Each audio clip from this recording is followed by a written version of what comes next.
ഇതാ ഇതിൻ്റെ ഉള്ളിൽ കയറുമ്പോൾ നമ്മൾ ഇങ്ങനെ ഡ്രസ്സ് ചെയ്യണം. ഇങ്ങനെ ഫുള്ള് ഞാൻ ഓൾറെഡി ഒരു ഫുള്ള് കഫ്താൻ ഇട്ടിട്ട് എന്നാലും ഇവരാണ് തൊട്ടാണ് പറഞ്ഞത്. നമുക്കിതെടുക്കാം. ഇത് പണ്ടത്തെ റിസ ഷാമാർ എടുത്താണ് ഈ കാണുന്ന എന്താ പറയണ്ടേ കളറുകളുടെ അത്ഭുത ലോകം കേട്ടോ. ഇത് കൊല്ലത്തിൽ ഒരിക്കൽ മാത്രമേ ഫുൾ കളറിൽ കാണാൻ പറ്റൂ. അത് വിൻ്ററിലാണ്. അപ്പോൾ ആ മാസം വന്നു കഴിഞ്ഞാൽ ഇത് ഫുള്ള് ചുവപ്പ് കളറായിരിക്കും എന്നാണ് പറയുന്നത്. പക്ഷേ നമ്മളിപ്പോൾ യാത്ര ചെയ്ത് വന്നതുകൊണ്ട് ആ സമയം വരെ നമുക്ക് നിൽക്കാൻ പറ്റില്ല. അപ്പോൾ ഇതാണ് ഈ കാണുന്ന പിങ്ക് പാലസിൻ്റെ കുറേ എന്താ പറയുക മനോഹരമായി കണ്ണെടുക്കാൻ തോന്നാത്ത, ശരിക്കും നമ്മൾ രാജസ്ഥാനിൽ പോയൊരു ഫീലുണ്ട്. പിന്നെ അതുപോലെ തന്നെ മുഗളന്മാരെ ഡൽഹിയിൽ പോയൊരു ഫീലുണ്ട്, UP-യിൽ, അങ്ങനെ കുറേ സ്ഥലത്ത് എവിടെയെല്ലാമാണോ ഇന്ത്യയിൽ മുഗളന്മാർ വന്നത് അവിടെയെല്ലാം പോയൊരു ഫീലാണ് ഈ കാണുന്ന സ്ഥലത്ത്.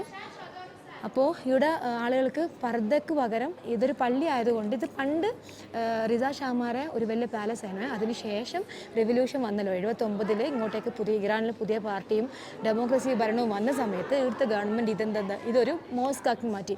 ഇപ്പോൾ ഉള്ള എല്ലാ സ്ഥലങ്ങളിലും ഇതാ നിങ്ങൾ കണ്ടാൽ മതി, ആൾക്കാരെല്ലാം ഇവിടെ വന്നിട്ട് അടിയിൽ വേറെ ഡ്രസ്സായിരിക്കും, പക്ഷേ മുടി പുറത്ത് കാണിക്കാൻ പറ്റില്ല. അതുകൊണ്ട് ഫുള്ളും അവർ ഈ ഡ്രസ്സിലാണ് ഇവിടെ വന്നിട്ട് ഫോട്ടോസും വീഡിയോസെല്ലാം എടുക്കുന്നത്. പിന്നെ ഇവിടെ ക്യാമറ എല്ലാം ഇടല്ല. ഇങ്ങനത്തെ കുറേ ആൾക്കാർ, ഇങ്ങനത്തെ ഈ ഷിയാക്കളുണ്ടല്ലോ, ഷിയാക്കൾ കയ്യിലാണ് ഇപ്പോൾ ഈ പള്ളിയുള്ളത്. അപ്പോൾ ഇവർ വന്നിട്ട് ഇങ്ങനെ ചെക്ക് ചെയ്യും ആരെങ്കിലും ക്യാമറയിൽ എടുക്കുന്നുണ്ടോ, എന്തെങ്കിലും ചെയ്യുന്നുണ്ടോ എന്നെല്ലാം നോക്കിയിട്ട്. അപ്പോൾ നമുക്ക് ഇതാണ് ഇറാനിലെ ഷിറാസിലെ മസ്ജിദുൽ നാസിറുൽ മുൽക്ക് എന്ന് പറയുന്ന ഒരു വലിയ പ്രത്യേകമുള്ള ഒരു പള്ളി. ഈ പള്ളിൻ്റെ പ്രത്യേകത വെച്ചാൽ ഇവിടെ കാണുന്ന ഈ ചില്ലുകളും അതുപോലെ തന്നെ ഈ കൊത്തുപണികളാണ്. നമ്മൾ ഇന്ത്യയിൽ മുഗളന്മാർ വന്നിട്ട് തന്ന കുറേ സംഭാവനയിൽപ്പെട്ടതാണ് നമ്മൾ താജ്മഹലും. മുഗളന്മാർ തന്ന പിന്നെ എന്തെല്ലാം സംഭാവനയിൽപ്പെട്ടാണ് താജ്മഹലും അതുപോലെ തന്നെ നമ്മൾ ഇന്ന് കാണുന്ന ഡൽഹി ഫോർട്ടും അങ്ങനെ പലതും. അപ്പോൾ ഇവിടെ എന്ന് പറഞ്ഞാൽ വീണ്ടും ഇന്ത്യയിലേക്ക് തിരിച്ചു പോയ പോലെ, അല്ലെങ്കിൽ നമ്മൾ UP-യിലൂടെ യാത്ര ചെയ്യുന്ന പോലെ, അല്ലെങ്കിൽ മുഗളന്മാർ ഇന്ത്യയിലേക്ക് തന്ന കുറേ സംഭാവനകൾ ഓർമ്മിക്കുന്ന രീതിയിലാണ് ഈ കാണുന്ന ഇറാൻ നമുക്ക് നോക്കുന്നത്.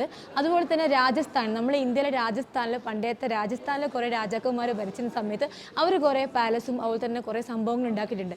അപ്പോൾ ജൽമഹൽ അതുപോലെ തന്നെ രാജസ്ഥാനിലും ജയ്പൂരിലുള്ള, അപ്പോൾ അത് ഒരു ചെറിയ രാജസ്ഥാനിലൂടെ, ചെറിയ ഇന്ത്യയിലൂടെ, അല്ലെങ്കിൽ ചെറിയ ഡൽഹിയിലൂടെ, ചെറിയ മുഗളന്മാർ ഉണ്ടാക്കിയ ഡൽഹിയിലൂടെ യാത്ര ചെയ്യുന്ന പോലത്തെ ഒരു ഫീലാണ് ഈ ഇറാനിലെ ഈ ഒരു പള്ളിയിൽ വന്ന സമയത്ത്. ഇറാനിലെ പള്ളി മാത്രമല്ല കേട്ടോ, ഇറാനിലെ ഓരോ മുക്കും മൂലയും കാണുമ്പോൾ നമുക്ക് ഇന്ത്യ ഓർമ്മിക്കാൻ. അപ്പോൾ ഇതാണ് ഈ ഒരു നാസിറുൽ മുൽക്ക് എന്ന് പറയുന്ന പിങ്ക് പാലസിൻ്റെ ഒരു പ്രത്യേകത. ഇത് നൂറ്റാണ്ടുകൾക്ക് മുന്നേ പണ്ട് ഇറാൻ ഭരിച്ചത് ഷാമാരാണ്. അപ്പോൾ ഷാമാർ ഉണ്ടാക്കിയതാണ് ഈ കാണുന്ന പള്ളികൾ. അതിനുശേഷം 79-ൽ ഇറാനിൽ റെവല്യൂഷൻ വന്നപ്പോൾ പുതിയ പാർട്ടിയും അതുപോലെ തന്നെ എന്താ പറയണ്ടേ ഗവൺമെൻറ് ഭരണം വന്ന സമയത്ത് അവരെല്ലാം ഇവിടുന്ന് മൈഗ്രേറ്റ് ചെയ്തിട്ട് ഇപ്പം അമേരിക്കയിലും പല യൂറോപ്യൻ രാജ്യങ്ങളിലും താമസിക്കുന്നത് പറയുന്നത്. രണ്ടാമത്തെ കാര്യം, അവരൊന്നും ഇതുവരെ തിരിച്ചിങ്ങോട്ടേക്ക് വന്നിട്ടില്ല കേട്ടോ. അപ്പോൾ ഞാൻ ഇവിടുത്തെ ലോക്കൽസിനോട് ചോദിച്ചപ്പോൾ അവർ പറഞ്ഞു വെച്ചാൽ അവർക്ക് തിരിച്ചിങ്ങോട്ടേക്ക് വരാൻ പറ്റില്ല, ഇവിടെ ഗവൺമെൻറ് അവരെ തിരിച്ചു വരാൻ സമ്മതിക്കില്ല, അങ്ങനെ എന്തല്ലോ. അതിനെക്കുറിച്ച് എനിക്ക് യാഥാർത്ഥ്യം അറിയില്ല, അറിയാത്ത കാര്യത്തെക്കുറിച്ച് പറഞ്ഞ് ശരിയില്ലല്ലോ. അപ്പോൾ ഇതാണ് ആ ഒരു പള്ളി. അപ്പോൾ അതിനുശേഷം ഷിയാക്കൾ ഇതൊരു പള്ളിയാക്കി മാറ്റി. ഇതൊരു പാലസ് ആയിരുന്നു, അതിനുശേഷം ഷിയാക്കൾ ഇതിനൊരു പള്ളിയാക്കി മാറ്റി. ഇത് ഏറ്റവും മനോഹരമായിട്ടുള്ള, ഇറാനിൽ എവിടെ നോക്കിയാൽ നിങ്ങൾക്ക് മനോഹരമായിട്ടുള്ള പാലസുകൾ കാണാൻ പറ്റും. അതിൽ ഒരു പാലസാണ് നമ്മളിപ്പോൾ ഈ കാണുന്ന നാസിറുൽ മുൽക്ക് എന്ന് പറയുന്ന പിങ്ക് പാലസ് ഷിറാസിൽ.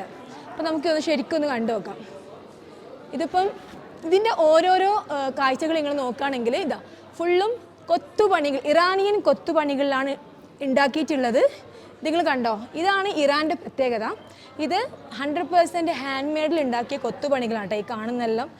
ഇത് നൂറ്റാണ്ടുകൾ പഴക്കമുണ്ട്. നമ്മൾക്ക് ഇന്ന് കാണാൻ പറ്റാത്ത രീതിയിലുള്ള കളറുകൾ ഉപയോഗിച്ചിട്ടാണ് പണ്ട് ഇവർ ഇതിൽ ഉണ്ടാക്കിയിട്ടുള്ളത്. അപ്പോൾ ഇറാൻ്റെ കല എന്ന് പറഞ്ഞാൽ ഇവർ ഈ കാണുന്ന ഈ നീല കളറിലുള്ള കൊത്തുപണികൾ തന്നെയാണ്. നിങ്ങൾ ശരിക്കും സൂക്ഷിച്ച് നോക്കുകയാണെങ്കിൽ കുങ്കുമ കളറിൽ ഒരു മഴവില്ല് കൂട്ടിവെച്ച പോലത്തെയാണ് ഇവിടുത്തെ ഓരോ എന്താ പറയണ്ടേ കൊത്തുപണികളും കല്ലുകളും അതുപോലെ തന്നെ ഈ കാണുന്ന ഗ്ലാസ്സുകളെല്ലാം കാണാൻ പറ്റാം.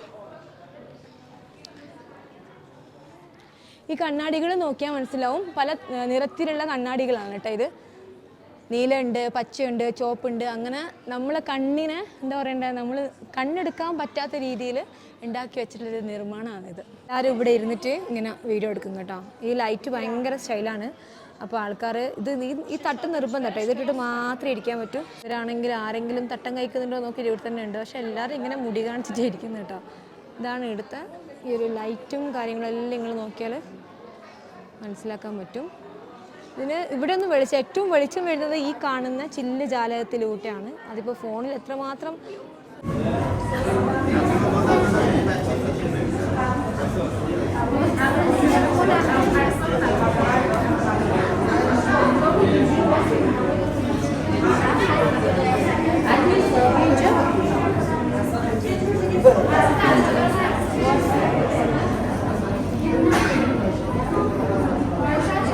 കൈകൊണ്ട് തീർത്ത കൊത്തുപണികളുടെ ചരിത്ര വിസ്മയമാണ് ഈ പറയുന്ന pink mosque.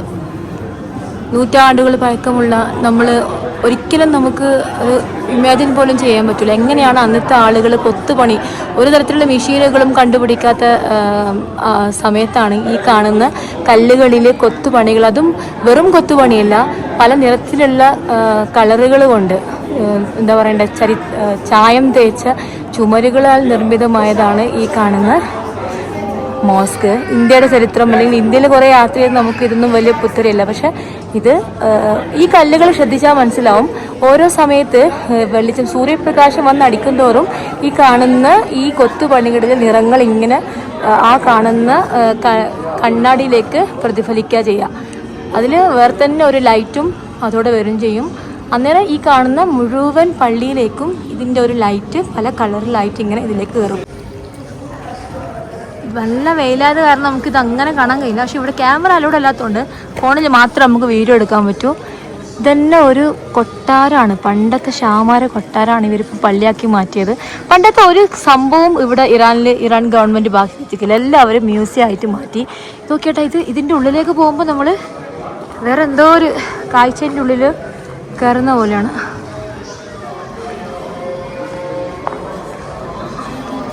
Yeah. Finish? But I just want this one. ഈ സാധനം നിർബന്ധമാണ് എല്ലാവർക്കും. This one.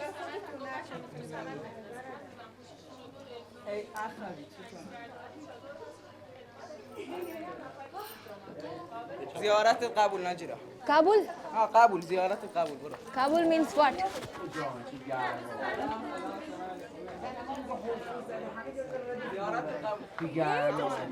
Finish, Samune. Okay. What Kabul? قبول قابل زيارات القابل. شادور كشتودي. Kabul? What means Kabul? ها ميس قابل. اوكي قابل.